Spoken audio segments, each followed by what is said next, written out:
How we doing? How we doing? This is Destination Denver, Colorado, and today I get it that anytime the term affordable is thrown around, it usually gets linked to areas that you do not want to live in. Well, today we're actually talking about the 7 most affordable suburbs of Denver, Colorado that are not sketchy, and we're here to talk about them starting right now.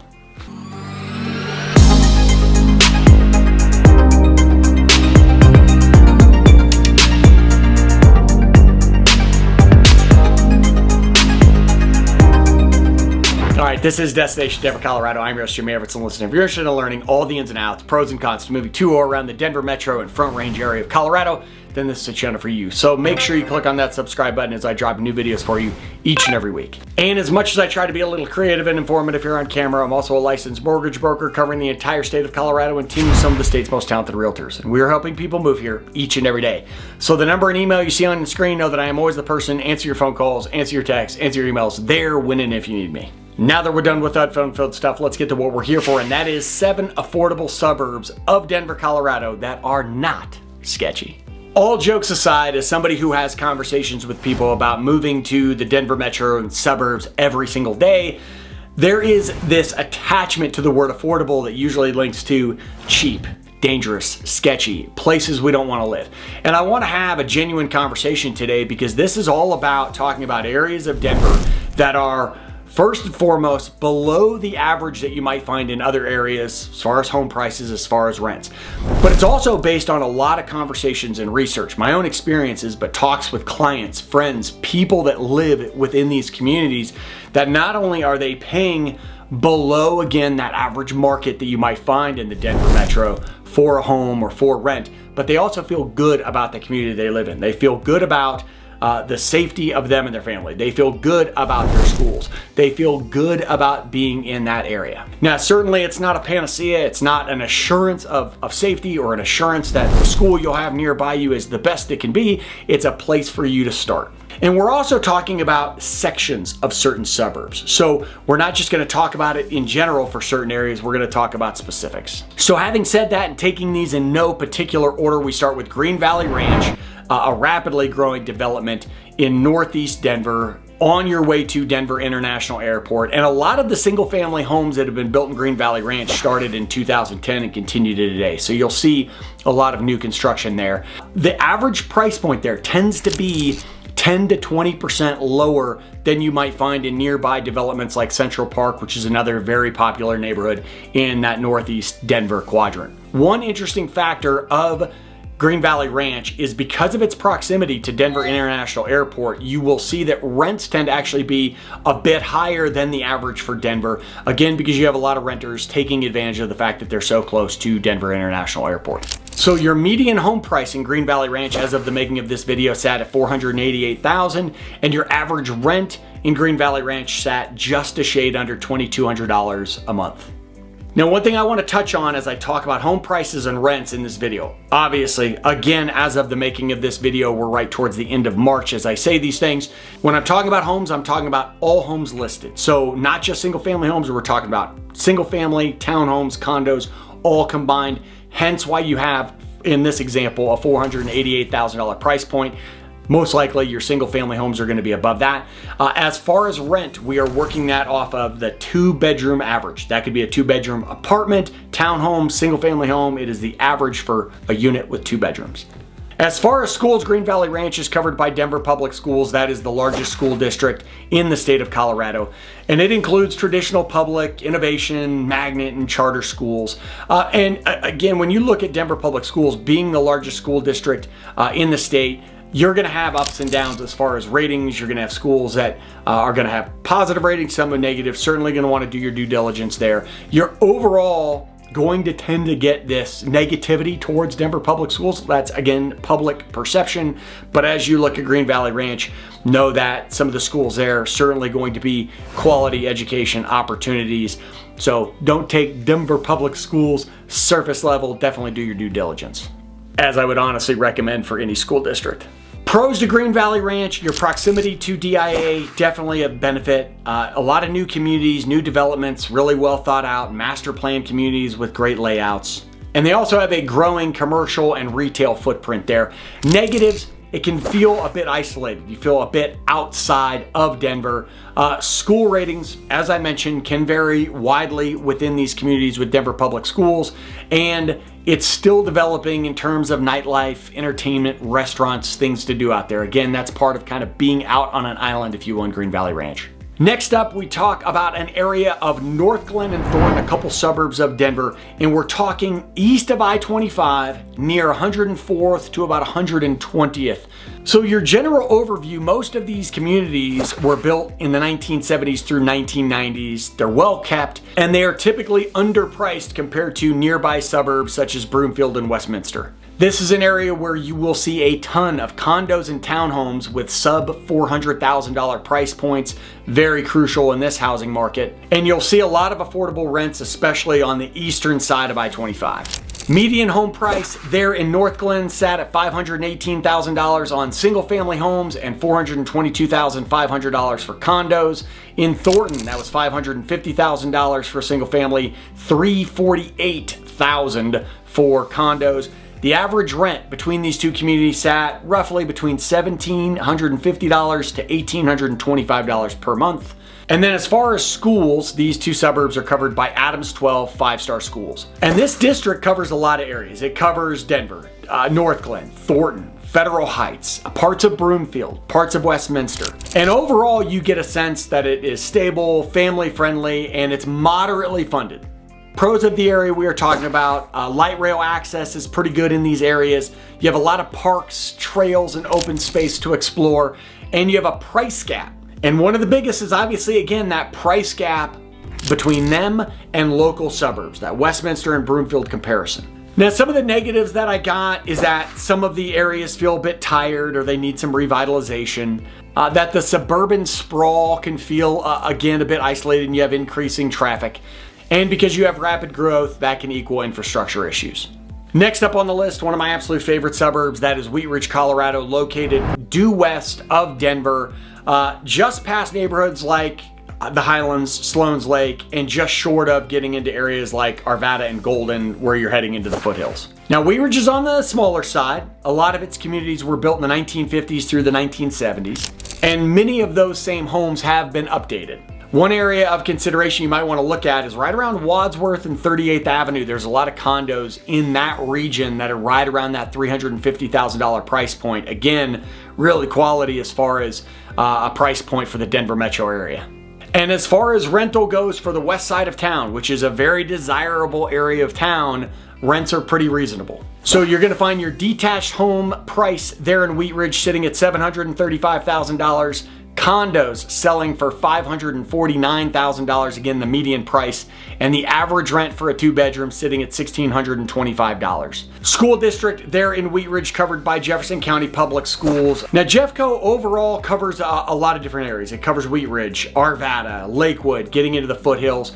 Overall, pretty good ratings, but similar, I should say, in some ways to Denver Public Schools, where there's going to be swaths, certain areas that are lower ranked than others, so definitely do your due diligence. But in that Wheat Ridge community, there's a lot of good schools there, a lot of good reviews, so you'll want to check that out. Pros, to me, you are super close to areas like Highlands, really close to Sloan's Lake without having to touch that price point. There's a lot of new developments there, a lot of things to do, and there's a great corridor along 38th Avenue, basically through Wadsworth, getting up to Kipling, with a lot of walkability, restaurants, shops, bars, you name it. Negatives, again, it's an older neighborhood. A lot of the neighborhoods are older, so you'll have some homes that are beat up, might need some work there.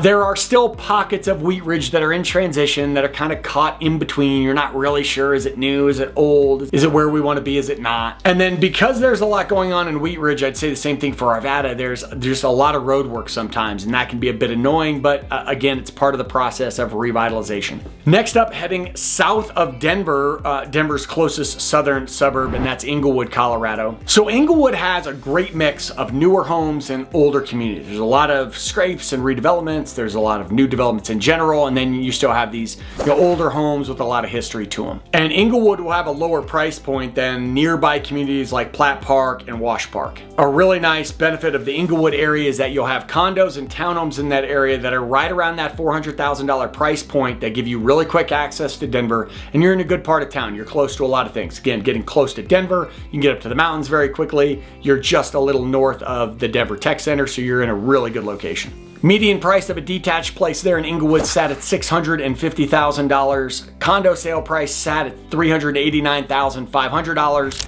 And the average rent for a 2-bedroom there in Englewood sat right at $2,000.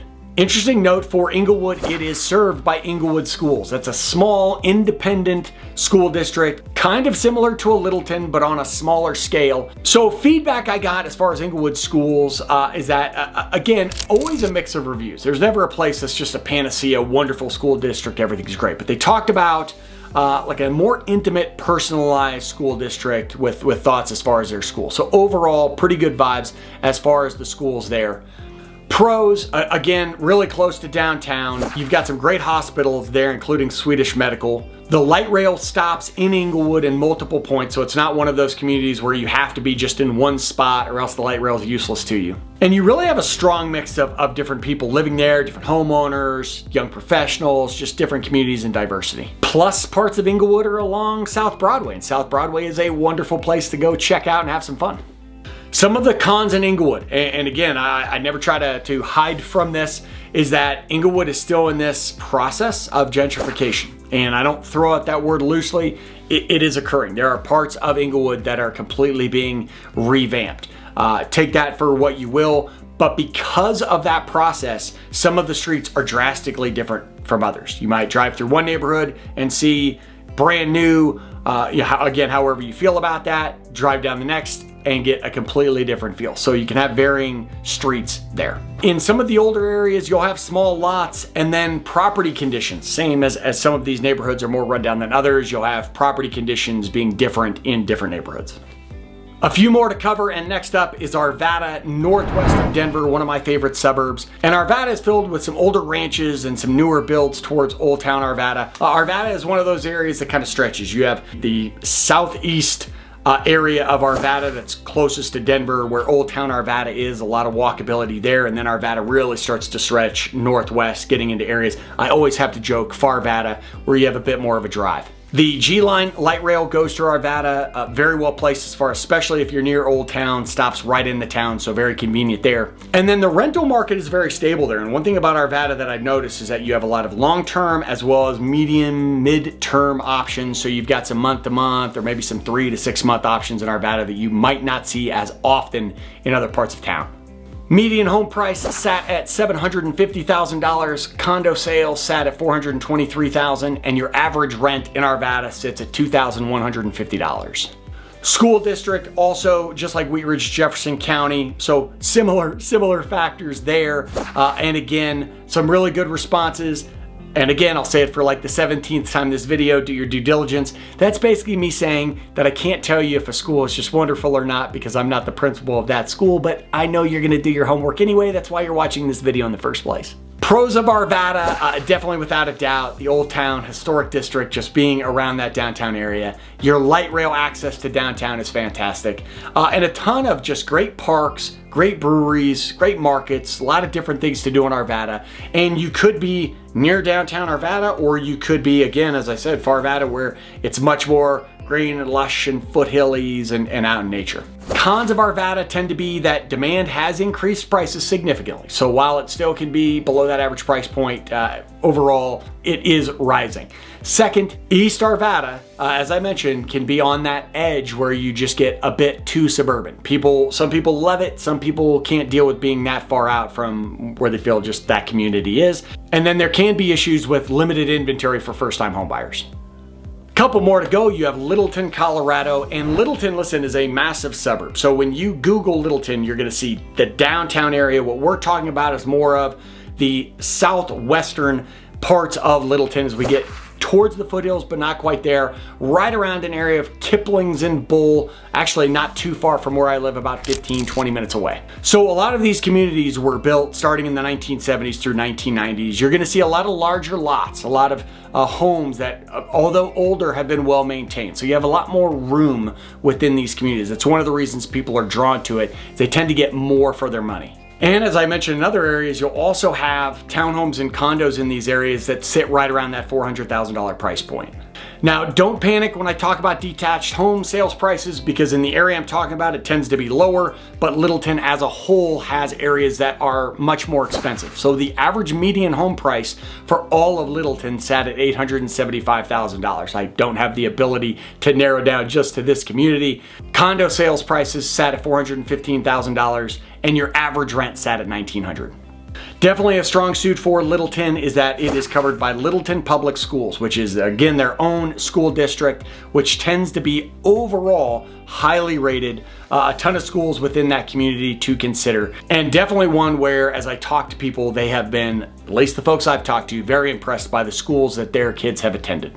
Some of the pros to Littleton and specific to the areas I'm talking about is there's a strong community identity and safety. It was one of the words that kept getting thrown around by everybody I talked to, is how safe they felt and how much a part of their community they felt living in Littleton in these suburban areas. You have pretty quick access to Chatfield Reservoir and open spaces. There's a ton of excellent parks and trails to get around to. Now, as far as your negatives, again, the part of Littleton we're talking about, I've made other videos where I talk about downtown Littleton, how popular that is, how much I enjoy it. We're talking about areas that are probably 15, 20 minutes from there, more suburb. So you're talking about areas that don't have much nightlife. There's not necessarily a ton of walkability. Your commute to Denver can be a little longer, and certainly with traffic can take a little longer. And then because of the fact that a lot of these neighborhoods are older, some of the houses may need more work. And last up, heading actually back northeast, or kind of east, I should say, of Denver is Commerce City. So for Commerce City, you're going to see a ton of new construction, especially in areas like Reunion and Turnberry. And you're going to tend to see a good price per square foot value, again, putting homes in that $450,000 to $500,000 area. Much like Green Valley Ranch, again, being in that kind of same general area of Denver, rents do tend to be on the higher end because you're towards Denver International Airport. Median home prices in Commerce City sat at $535,000 as of the making of the video. Condos sold at $419,000 and rents $1,900 per month. Now, schools in Commerce City were interesting, especially the feedback and research there, because they're primarily covered by Adams 14 and 27J schools. So because Commerce City spans two different public school districts, it's very neighborhood specific which school will be handling what. Adams 14 tends to cover most of the newer communities. 27J, again, has some mixed reviews. It's a mixed bag. So definitely take a peek there. If you're thinking about Commerce City, you're going to want to make sure you understand not just the neighborhoods you're in because of those school districts, but then obviously the schools within that neighborhood. Pros there in Commerce City, you have a ton of square footage for the money. You have a growing community with rec centers and planned developments and community events that they've really thought through. And you have a pretty easy commute to Denver International Airport and Northfield community shopping. Negatives. If you talk to folks here, Commerce City has a stigma. It was an industrial part of town, a refinery part of town. Some of that still exists, so some of that stigma is still there. There are parts of Commerce City, and the name of it is Commerce City. There's parts of it where you're still going to see that, and then there's areas of Commerce City that are beautiful, that again are new developments, and they're green, and they really thought through the community. So you'll still have that stigma. It's a mixed bag. Because of all the growth there, schools are still catching up, and again, you'll see that. You'll get that from research you do and people you talk to. And Commerce City, again, you're farther away from the city. You're farther away from some of the employment opportunities, if you will, of Denver. So you got a bit more of a commute. So overall, what I hope to do is kind of give you some reference points, give you an idea of some areas you might want to explore, and again, especially for some of these, don't take them as a whole. There's going to be areas, again, of Littleton that are far more expensive than areas that I talked about here. There's going to be areas of Thornton, same way. But these are communities that I know folks that live in, experience them myself. Overall, quality areas to consider. Hopefully they're helpful. And if you ever want to have a conversation about any of them, that's a perfect opportunity to hit me up with a phone number, an email. Know that I am always the person answering your phone calls, answer your texts, answer your emails there when and if you need me. This is Destination Denver, Colorado. I'm your host, Jimmy Everett. That was 7 affordable Denver suburbs that aren't sketchy. Till I see you next time. Peace.